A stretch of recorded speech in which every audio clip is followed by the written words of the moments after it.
ईव्हीएमची सुरुवात झाल्यानंतर आपण टप्प्याटप्प्याने त्याच्यामध्ये सुधारणा करत असतो. दरवेळेला अत्याधुनिक पद्धत त्याच्यामध्ये आली पाहिजे. असं असताना देखील आता हे जे बंद पडायचं असायचं प्रमाण हे एवढ्या प्रमाणात मोठं वाढतं, एक ठराविक टायमिंगपर्यंतच ते वाढताना दिसतं. दुपारच्या नंतर ह्या मशीन्स बंद पडलेल्या दिसत नाही. सकाळच्या सत्रामध्ये मशीन बंद पडलेल्या दिसतात. म्हणजे मतदानाची टक्केवारी आणि या बंद पडण्याचं प्रमाण याकडे काय तुम्हाला वेगळं वाटतंय काय? आपण म्हणतात त्यामध्ये ही तशीच गंभीरता आहे. मुंबई पुण्यातून लोक येतात, बसेस करून येतात, स्वतःहून मतदान करतात, आपल्या घरच्या लोकांना भेटतात, ते पुन्हा आपण मार्गस्थ होतात, जिथे कुठे आहे तिकडे जाण्याकरता रवाना होतात. ते सकाळच मतदान केंद्रावर भरपूर गर्दी असते. गावातली माणसं सुद्धा सकाळच मतदान करण्याकरता मतदान केंद्रावर जातात. आपलं मतदान झालं की आपल्या कामाधंद्याला जायला त्यांना मोकळीक असते. त्याच वेळेला एवढ्या मोठ्या प्रमाणामध्ये ही मशीन्स बंद पडण्याची ही म्हणजे पडली, ही सगळी जी काही बंद पडण्याची प्रक्रिया झाली किंवा बंद पडली ती त्याच वेळेला कशी झाली? आमच्या मनामध्ये ही शंका आहे. दुपारनंतर एकाच दुसरं ईव्हीएम मशीन बंद पडल्याची जे तक्रार आली, पण दुपारच्या अगोदरच कशी ही मशीन बंद पडली? म्हणजे एका ठिकाणी 3 मशीन बंद पडली, 4 मशीन बंद पडली. त्यामुळं लोकांचं मतदान कमी व्हावं ग्रामीण भागातलं, याकरता म्हणून ह्या अशा पद्धतीचा कुठेतरी डाव रचला गेला तर नाही ना? कारण ग्रामीण भागामध्ये विद्यमान सरकारच्या विरोधात प्रचंड राग आहे. परवाच्या दिवशी राज्याचे उपमुख्यमंत्री माननीय अजितदादा पवार यांचा जो काही अपघात झाला, तो अपघाती घातपात या संदर्भामध्ये लोकांच्या मनामध्ये शंका आहे, चर्चा आहे. आणि म्हणून ग्रामीण भागातला माणूस हा चिडून मतदानाला उतरला होता. मला असं वाटतं की या ईव्हीएम मशीन बिघडण्यामध्ये त्यांना मतदानापासून रोखण्याचं षडयंत्र तर नव्हतं ना, असं मला वाटतं. कसं आहे, काल रत्नागिरी जिल्हा परिषदेच्या पंचायत समिती आणि जिल्हा परिषद निवडणुकीकरता मतदान झालं. काल जवळजवळ 70 ते 80 ठिकाणी खेड, गुहागर आणि चिपळूण या 3 तालुक्यामध्ये किमान 80 ते 90 ठिकाणी, 70 ते 80 ने 80 ते 90 ठिकाणी ईव्हीएम मशीन बंद पडल्या. ईव्हीएम मशीन बंद पडल्यानंतर एका ठिकाणी एकाच दुसरी मशीन यापूर्वी देखील बंद पडत होती.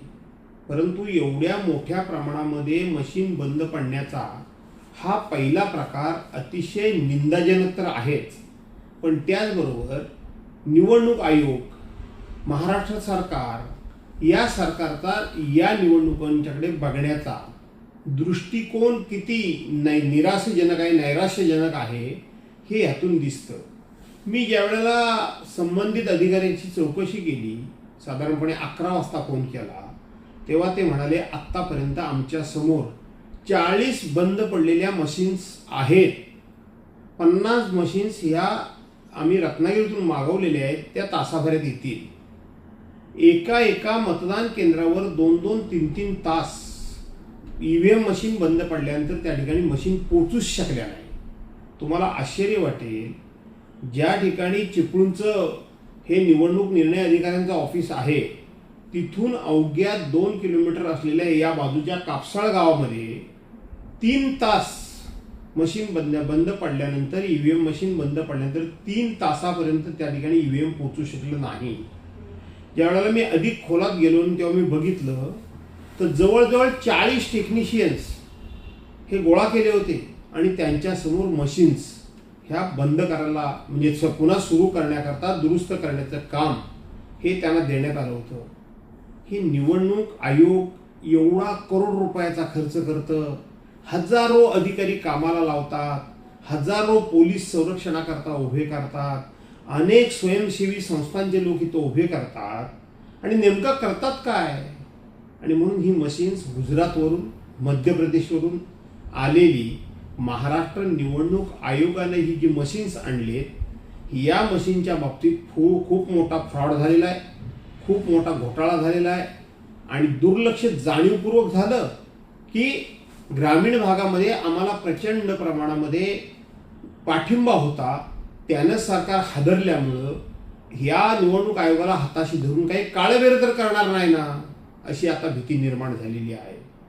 आणि म्हणून माझी विनंती आहे की आता बाद झालं, ईव्हीएम मशीनवर संपूर्ण देशवासियांचा विश्वास तर उडालेला आहेच.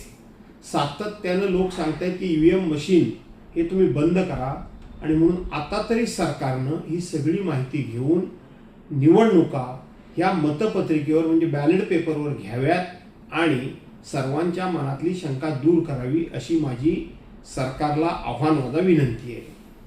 पण हे रिपेअरिंग करायचं म्हणतात, हे रिपेअरिंग करायचं त्यावेळेला नेमकं रिपेअरिंग कोण करतं, हे नेमकं जातात कुठं, आणि याच्या संदर्भामध्ये मशीन्स खरं तर मतदान झाल्यानंतर ती सेफ सुरक्षित जागेत जायला पाहिजे होती. त्याच्या अगोदरच ती जे लोक रिपेअरिंग करणार त्यांच्याकडे हातात जाते. त्याच्यात काय संशय वाटतो का? कारण सध्या व्हीव्हीपॅट सुद्धा विषय आहे, हा लोकांना बघता येत नाही आपण कुठं मतदान केलं की. असं आहे की आपल्याला डेमो मशीन म्हणजे प्रत्येक पक्षाच्या प्रत्येक उमेदवाराच्या कार्यकर्त्यांना एक डेमो मशीन फिरवली जाते, दाखवावी लागते लोकांना एकदा आपल्याला निशाणी मिळाल्यानंतर. ती मशीन बाजारामध्ये 110 ते 130 रुपयाला मिळते. 110 ते 130 रुपयाला मिळालेलं मशीन हजारो लोकांच्या समोरून हजारो वेळा बटन दाबून सुद्धा ते बंद पडत नाही. मग एवढ्या महागातलं घेतलेलं मशीन हे सातत्यानं बंद कसं पडतं? त्यामुळं तुम्ही म्हणतात त्या पद्धतीने याच्यामध्ये खूप मोठी संशय घ्यायला जागा आहे. दुरुस्त कोण करतं? हे एवढं सगळं गोपनीय आणि अनेक प्रकारच्या टेस्ट घेतल्यानंतर हे मशीन मार्केटमध्ये आल्यानंतर हे दुरुस्त कोण करतं? हे सहज दुरुस्त कसं होऊ शकतं? आणि ते इथल्या इथे दुरुस्त होतं, याचा अर्थ लोकांच्या मनामध्ये जो संशय आहे की ईव्हीएम मशीनच्याच द्वारे सरकार निवडणुका जिंकतंय, त्याला अधिक बळकटी मिळाली. अर्थात तुम्ही म्हणता त्या पद्धतीनं हे इथं कुठे रिपेअर होतं? हे इथंच होत होतं बाजूला. इथं एका शाळेच्या हॉलमध्येच 40-50 माणसं बसून होती आणि त्या ठिकाणी ही मशीन रिपेअर्स करत होती. मी जेव्हा अधिकाऱ्यांना, निवडणूक निर्णय अधिकाऱ्यांना विचारलं, म्हणजे प्रांतांना विचारलं, अहो पण 200-300 मतदान झाल्यानंतर, 50 मतदान झाल्यानंतर, 22 मतदान झाल्यानंतर तुमची मशीन बंद पडली आहेत, उरलेल्या ती मागची मतं पुढच्या मशीनमध्ये कशी काउंट होणार? ते म्हणाले त्यातली मेमरी चिप जी आहे ती आम्ही काढून घेऊ. आता मशीन जर सातत्याने बिघडतंय तर तुमच्या त्या मेमरी कार्डवर, मेमरी चिप्सवर कोणाचा विश्वास राहणार आहे? त्यामुळं मेहनत करून, कष्ट करून लोकांनी खूप मोठ्या उत्साहानं मतदान करण्याकरता म्हणून लोक मतदान केंद्रावर आले. काही लोक मुंबई, पुण्यासारख्या बाहेर गावातून आले. ते शेवटी मतदान न करताच गेले परत. हा तर प्रचंड असा गंभीर गुन्हा आहे की लोकांना त्यांच्या मतदानापासून जाणीवपूर्वक वंचित ठेवणं, त्यांच्या मतदानापासून त्यांचा हक्क हिरावून घेणं.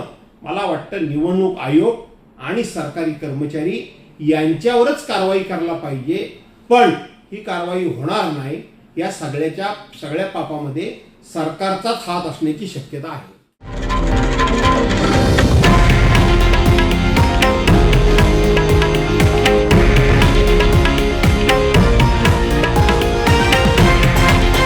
हे आहे देशातील नंबर 1 न्यूज नेटवर्क आणि आपण पाहत आहात TV9 मराठी, एकमेव.